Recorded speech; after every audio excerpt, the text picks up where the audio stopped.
Naam, salamullahi ala al-ikhwa. Swali, unaweza ukamfahamu mtu bila ya kumjua? Usikimbilie kujibu. Kwanza tafakari, fikiria. Unaweza kumtambua mtu bila ya kumjua?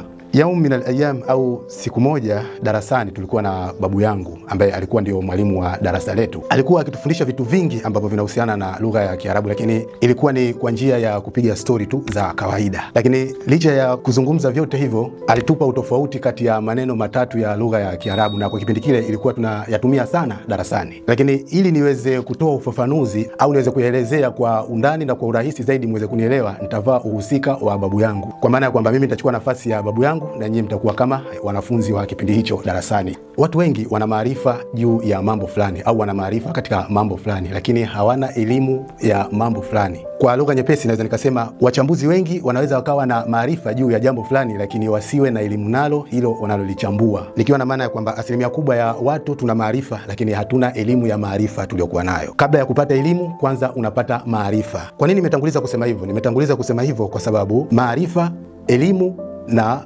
fahamu, maneno haya matatu ni maneno yana utofauti mkubwa sana katika utumiaji na pamoja na maana. Maarifa ni utambulisho au ni utambuzi wa jambo kwa hali ya kawaida, au ni utambuzi wa hali ya kawaida juu ya jambo fulani. Lakini pia naweza nikasema maarifa tadulluka ala tariq, yani kwa lugha ya Kiswahili ikiwa na maana ya kwamba maarifa yanakupeleka njiani au yanakuonyesha njia. Na elimu ni utambuzi au ni ufafanuzi wa jambo fulani. Ina maana ya kwamba kabla hujapata elimu, kwanza unapata ufahamu au utambuzi wa maarifa. Unaanza kupata maarifa kisha unapata elimu ya jambo fulani. Ni ujuzi wa ndani zaidi kuhusiana na jambo fulani. Hiyo ndio maana ya ilmu. Ama kwa ufahamu au fahamu ni uelewa juu ya jambo au madhumuni ya jambo fulani au makusudio ya jambo fulani. Al-ma'rifa tadulluka ala at-tariq wal ilmu yudkhiluka fihi wal fahmu yusiluka ila al-ghaya. Nikiwa na maana ya kwamba maarifa yanakuonyesha njia, yanakuonyesha kwamba njia ya kwenda sehemu fulani ni hii, na ilmu